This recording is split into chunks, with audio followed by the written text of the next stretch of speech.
أعوذ بالله من الشيطان الرجيم.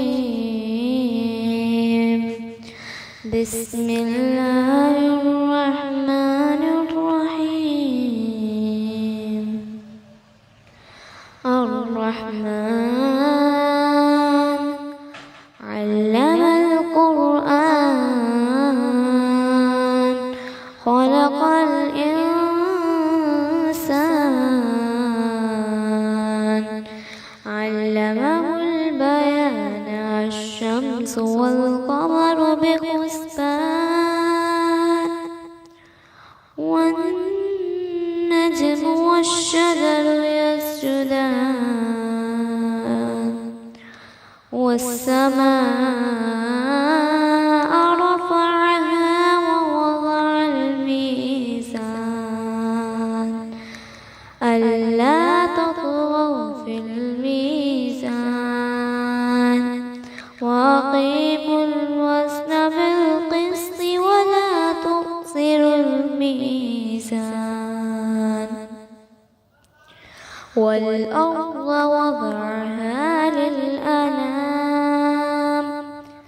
فيها فاكهة والنخل ذات الأكمام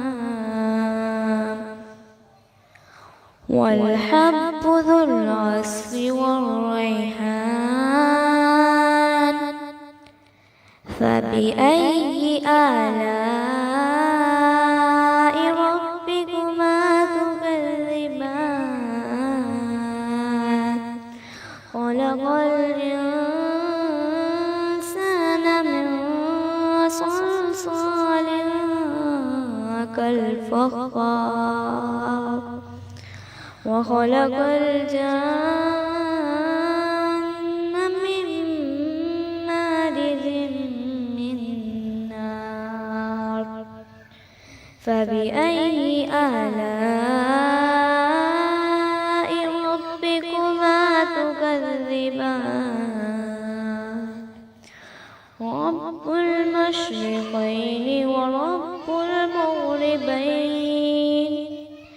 فبأي آلاء ربكما تكذبان. مرج البحرين يلتقيان بينهما برزخ لا يبغيان. فبأي آلاء ربكما تكذبان. يخرج منهما اللؤلؤ والمرجان.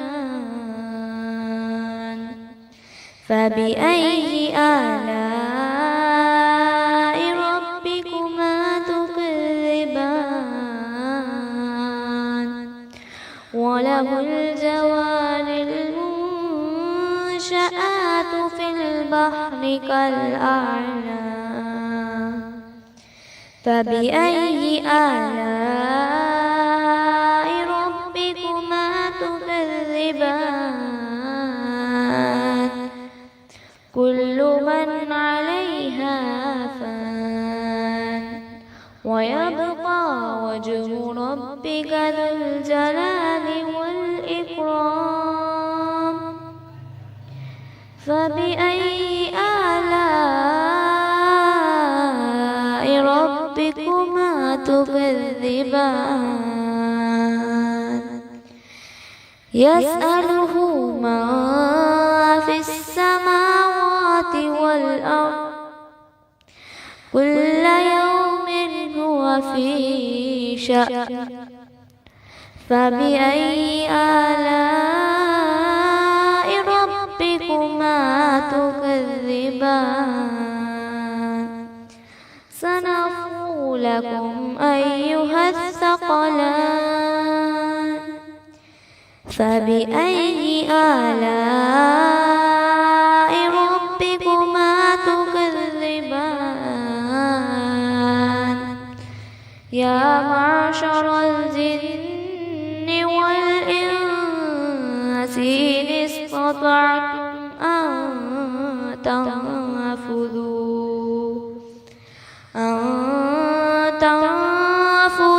من أقطار السماوات والأرض فانفذوا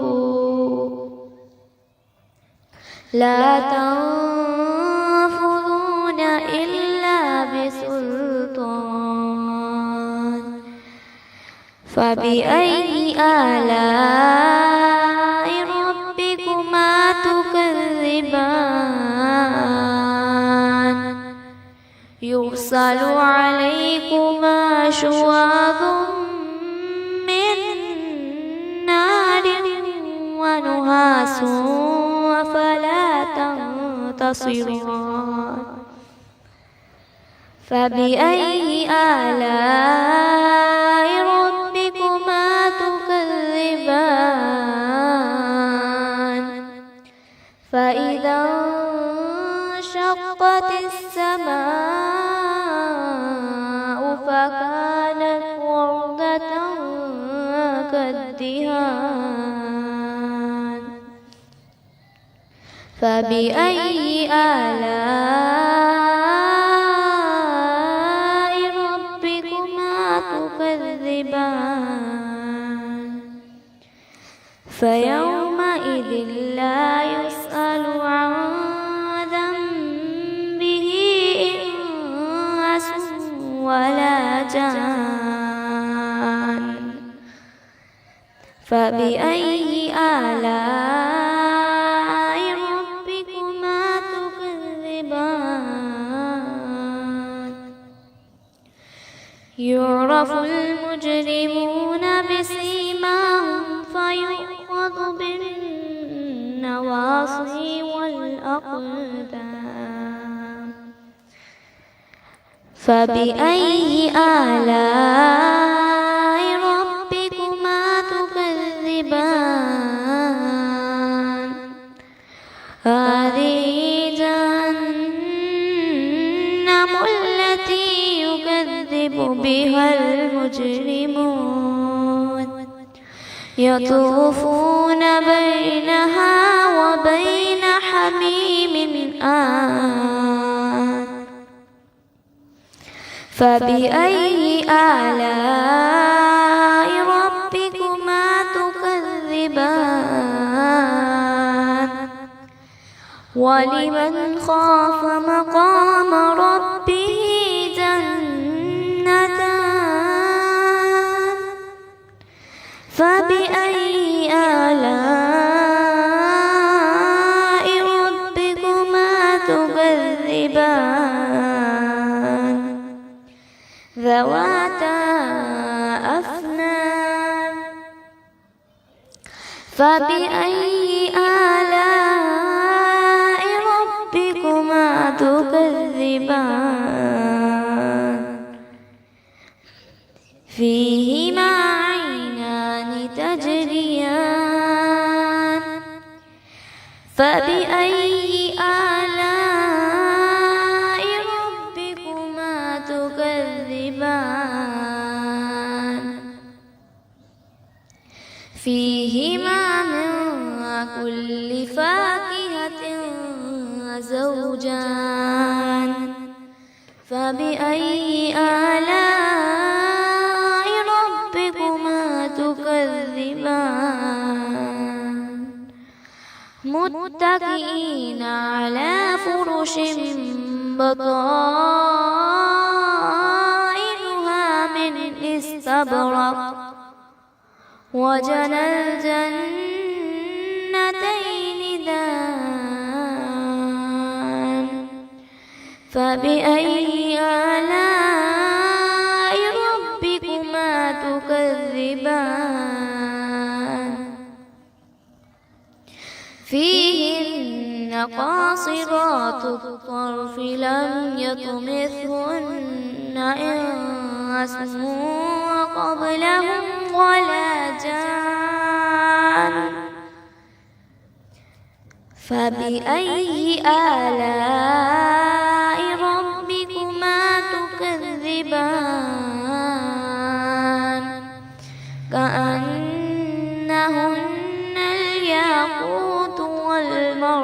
المرجان فبأي آلاء ربكما تكذبان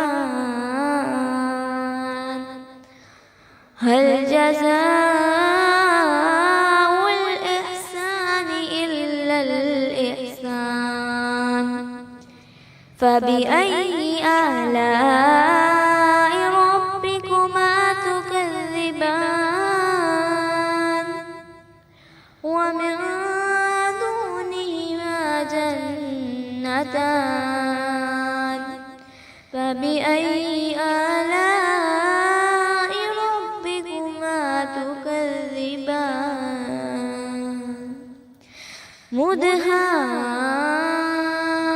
مدهامتان فبأي آلاء ربكما تكذبان